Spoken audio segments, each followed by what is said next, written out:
सरस्वती जी और उनकी बहू रश्मि के बीच एक दिन बहस छिड़ जाती है। आखिर किसका काम ज्यादा आसान है, बहू का या सास का?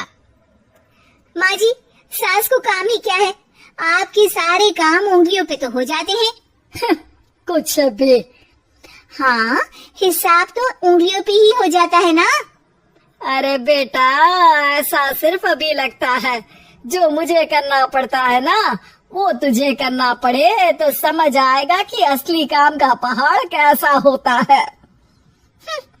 ठेले बराबर वजन भी नहीं है आपके काम में, हर बात पहाड़ों के वजन की कर रही हैं आप। तू ऐसा करती ही क्या है घर में बेटा, ये तो बता मुझे। मैं थोड़ी ना कुछ करती हूँ, सब जादू से हो रहा है इस घर में। अरे एक दिन मेरा काम करोगी तो समझ आएगा। Okay okay, shut up. कल से मैं घर के काम करूंगी और तू मेरी जगह हर चीज का हिसाब रखना, ठीक है? ठीक है, ये भी कर लेते हैं।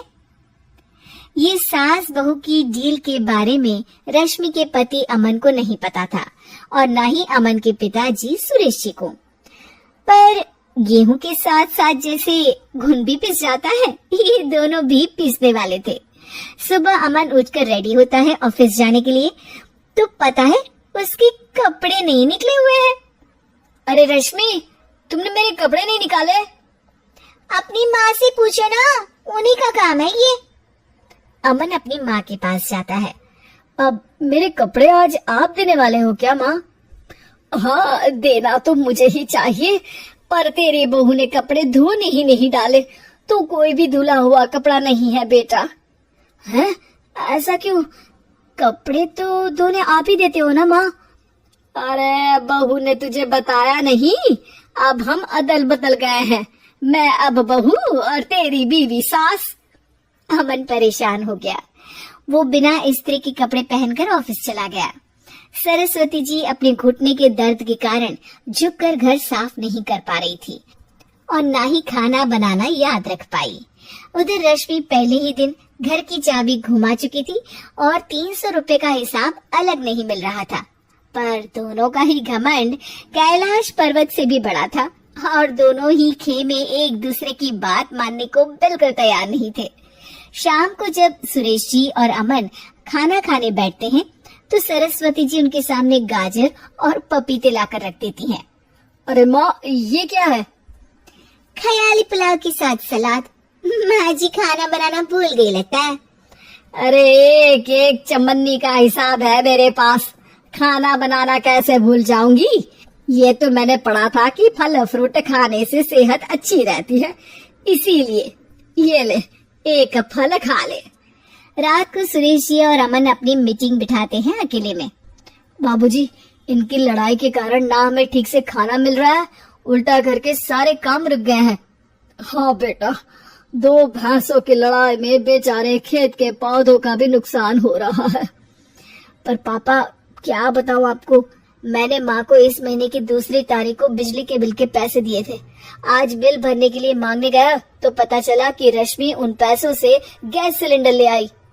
अच्छा, तो सिलेंडर के पैसों का क्या हुआ? अब सिलेंडर के तो कोई पैसे नहीं थे बाबूजी, हमारे घर पर गैस की पाइपलाइन लगी है ना।